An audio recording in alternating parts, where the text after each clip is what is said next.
My name is Colby Young. I am the creator of For the King. I am a co-founder of Iron Oak Games, and I'm currently the lead designer. I started working on this game. I called it the Black Gate. It was just this board game I was making. It was based off of Ultima. It's created by Richard Garriott, so he's kind of one of my game design heroes.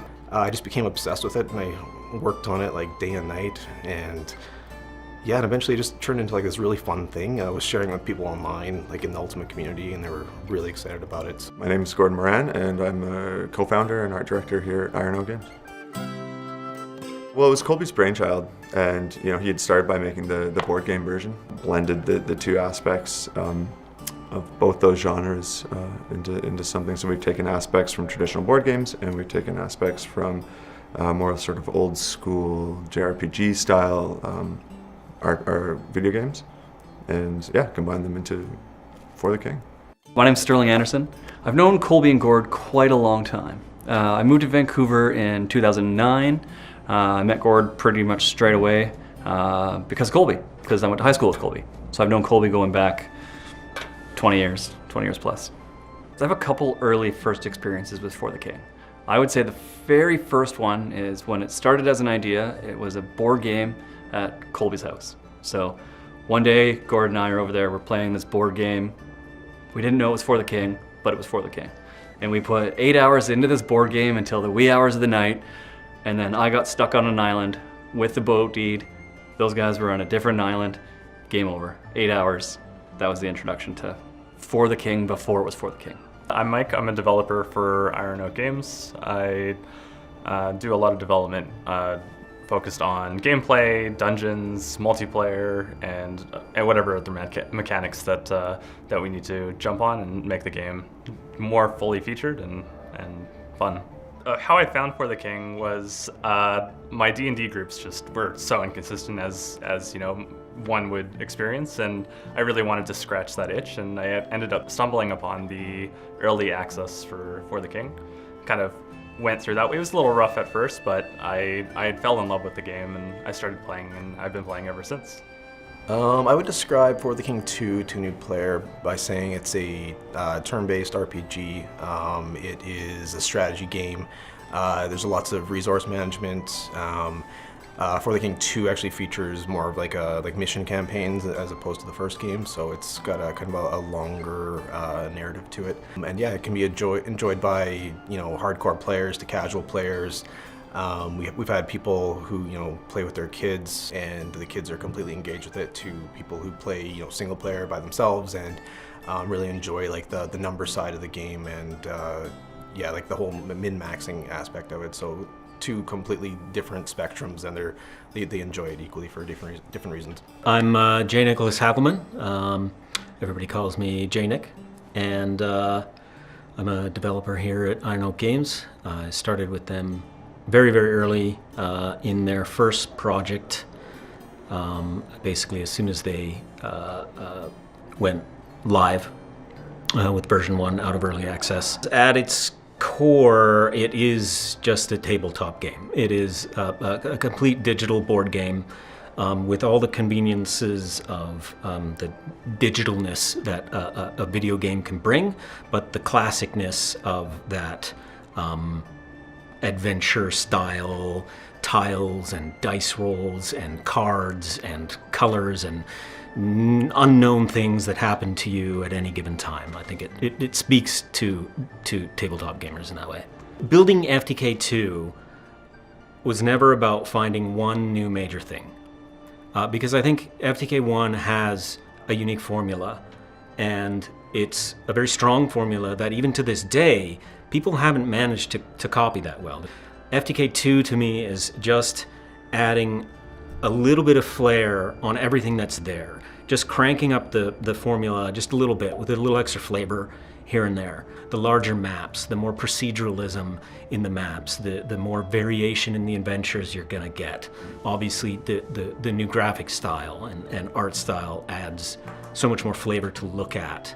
The new art style allows us to put a little bit more detail and life into the world, whereas the low poly aesthetic of For the King 1, you couldn't really get that level of detail with it, but now we're able to explore a little bit more detail and sort of bring that life.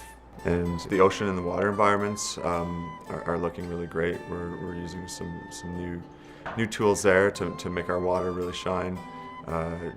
Dropstone Badlands is the one that's returning from FDK1 with the lava fields and volcanoes. That's going to look pretty spiffy. But in reality, they're all looking really cool. We're all really happy with how they're looking. Yeah, For the King 2 actually takes a little bit of a closer look at Ferrule.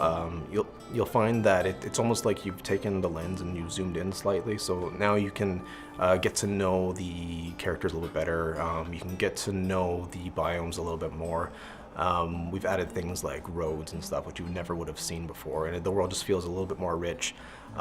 We've added a lot of new fun biomes. There's a lot of familiar ones too, so you're going to be seeing, the Guardian Forest and all that, but new places that you've never experienced either. So it's going to be a lot of fun. One of the few critiques we had on For the King 1 was that when you sat down in the adventure, you were there for the long haul. And if you're there, it could be a long adventure. It could be 10 hours, 12 hours. It's a really long playthrough. So in For the King 2, we still have a really long adventure, but we've broken it down into more of an adventure campaign style.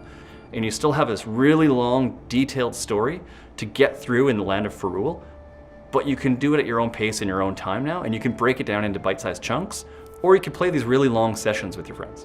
Some of the big changes, like the tactical style of combat that we're going to with a grid, that's a big improvement. That's a big change. So yeah, the battle grid in For the King 2 is quite a versatile system. For the King 1 players are quite used to the 3-character 1-2-3 system. In the battle grid, you are going to have a new sense of movement. You're going to be able to move around burning areas. You're going to be able to poison areas and push people into them. The sense of movement really plays into the gameplay. It gives you new strategies to set up. It gives you new situations to get out of. It really expands the world of For the King in terms of its combat, and I think fans are going to be quite excited on what new features we're going to use the battle grid system for. One of the new mechanics that we're adding to For the King 2 is mercenaries and followers. Mercenaries is really cool. Works like you would think like a mercenary. You walk into town, walk into that dusty saloon, you find a guy saddled up to the bar, you pay him some money, and he's going to go out on your adventure with you. We have a whole bunch of different classes that you can hire. They're going to have different perks, different abilities, so that way you can kind of mix and match your play style with your mercenary to your party, and more importantly to the adventure that you're on. Mercenaries and pets are a new addition to the game. It's one of the new features that we're really excited about, and what's neat about it is you can now change the dynamics of your party mid-game by hiring, say, an archer or a magic user. You can fill in gaps where your strategies may be falling a little bit short. So if you need to tackle a really difficult dungeon, you might want to bring in some extra firepower and go hire, like, a powerful mercenary in town. He can help you kind of overcome like a few obstacles for the cost of gold, of course. The pets are also really fun. Essentially you can find encounters in the wild, and using like just slot rolls and everything, the reward of an encounter can be that you've befriended a wolf or a spider or an eagle or something like that. So they're a little bit squishier, so maybe they won't last like the entire campaign, but like it's just kind of a fun element that kind of adds to like the whole story of the adventure, and they can like aid you in combat a little bit, and yeah, so it's pretty fun. So I think fans are going to love some of the new features like mercs, where you can take a wolf companion, or you can go hire a buddy at a tavern and go dungeon crawling with them, or even jump on a land boat and go for a nice cruise along the lands of Ferrule. I think land boats really adds to that sense of movement. I think in For the King 1, boat travel was so integral to having to get from place to place, especially if there's a body of water in your way. Now the land of Ferrule is so large that you're going to need to get around a lot faster, a lot quicker, and with a lot more friends. And that kind of brings us to having 4 players that you can all jump in the land boat with. And we'll find times where we're jumping out of the land boat having to deal with like a naughty goblin, or sometimes we'll just want to go and grab the nearest loot. I love playing For the King with my friends because you get to share in this seemingly simple adventure that always goes off the rails. And it speaks to me in the same way that playing D&D does. And I know they're wildly different mechanically, but that emotional feeling you get from what's going to happen, oh my god, we screwed up, or the rush of needing to finish something on time or deal with your resources, it's all the same, right? And sharing that with other friends is really the best part about it. The way we describe co-op on For the King is hilarious misfortune. And that's exactly what makes it fun to play with your friends. It's great as a single player game as well, but with a group of friends, it really sort of harkens to that traditional tabletop experience that you might have with a bunch of people sitting around a table, laughing at their misfortunes as well as your own misfortunes, and it makes some of the defeats easier to handle, and the victory. Valiant adventurers once fought to bring peace to the realm of Farul and avenge a murdered king. But now, a new peril threatens its people. The once peaceful and benevolent queen has turned against her subjects, casting Farul into darkness and despair. The resistance is rising, and the fight for freedom has begun. Adventurers will travel far and wide to prevail. Victories will be hard fought, requiring strategy, strength, and courage. New alliances must be forged to bolster our ranks. The fate of Farul lies in the hands of the Resistance. The time to act is now.